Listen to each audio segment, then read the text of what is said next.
Қайырлы күн баршаңызға. Қазағымыздың дәстүрлі тағамының бірі құрт көженің жасалу жолымен бөлісетін боламын. Видеоны соңына дейін қарап, каналға тіркелуді ұмытпаңыздар.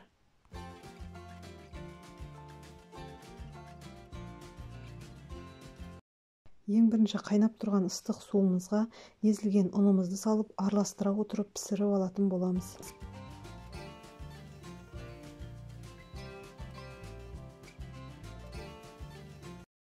Көжемізді араластыра отырып, үстінен құртымызды салып, баяу отта араластыра отырып пісіреміз.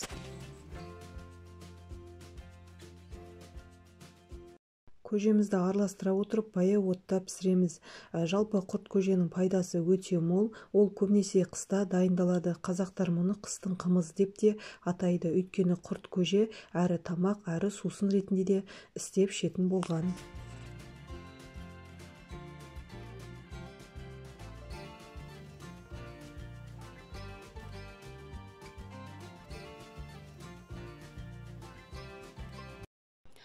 Дәміне қарай тұз салып, баяу отта араластыра отырып пісіреміз. Жалпы құрт көженің пайдасы адам тұмаумен ауырған кезде дәм сезбейді, иіс сезбейді, тамаққа тәбеті болмаған кезде істеп ішсе өте пайдасы мол. Сонымен қоса босанған жас келіншектерге бойында күш қуаты болмайды, сүті болмаған кезде істеп ішсе пайдасы өте мол. Балаға қоректік сүті болады, ананың бойына күш қуат береді.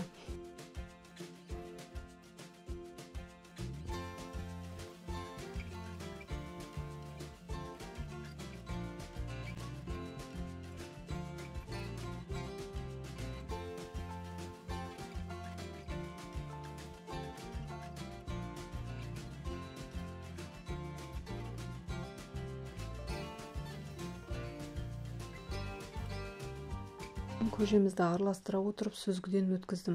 Егер құрттарыңыздың ішінде түйіршіктер болатын болса, сүзгіден өткізіңіздер. Видеоны соңына дейін қарағандарыңызға рахмет. Каналға тіркеліп, лайк басып қойыңыздар.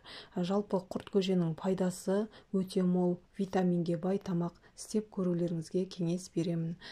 Және де тұмауратқан кезде, бойларыңызда күш қуат болмаған кезде, әлсіреген кезде, дәм сезбеген кезде істеп көрсеңіздер, міндетті түрде тамаққа тәбеттеріңізді ашып, бойларыңызға күш қуат беретін тағам.